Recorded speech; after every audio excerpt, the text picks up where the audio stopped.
Hello, this is Frank Neely from HeartlandDiaryUSA.com, bringing you news every conservative can use. Subscribe to my YouTube channel to stay up to date. Well, today, Senator Marco Rubio of Florida appeared on MSNBC with Stephanie Ruhle.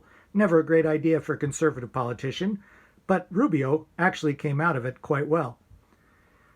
Ruhle challenged Rubio for a tweet earlier in the week in which he questioned the glee with which certain U.S. journalists had reported the fact that the United States had surpassed China as the number one country suffering confirmed coronavirus cases. As Rubio pointed out, this isn't just a matter of sloppy reporting, it's a matter of national security. The Chinese are lying, Rubio knows it, and so should Ruhle. Listen and enjoy.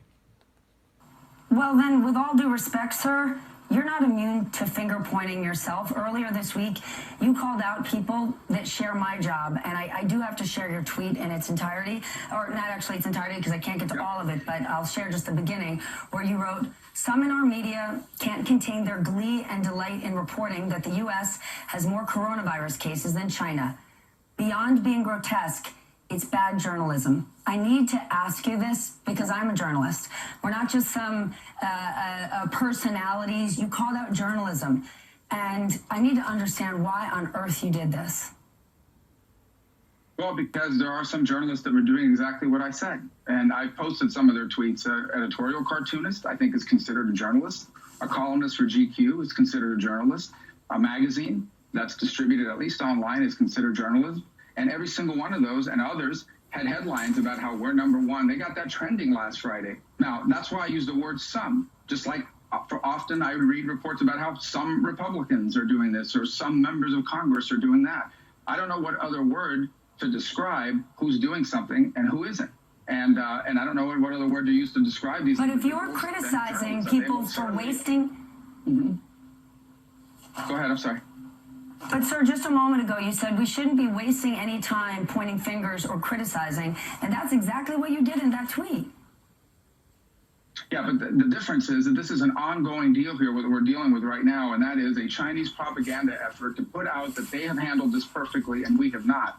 And that is the national security and the national interest of the United States does not stop. Now, when the orders were not in place for the governor to do that, I didn't say people couldn't criticize the decision not to implement an order, but now that decision's been made.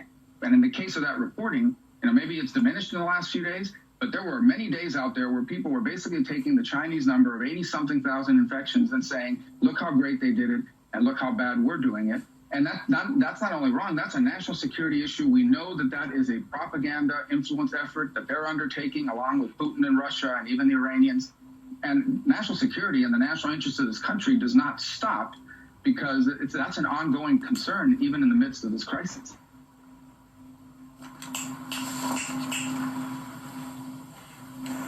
All right, then, Senator, this is the perfect time for all of us to do everything we can to work together to face this disastrous crisis. I really appreciate you joining me this morning. I know it's a really busy time. Senator Marco Rubio from Florida. Oh, thank you.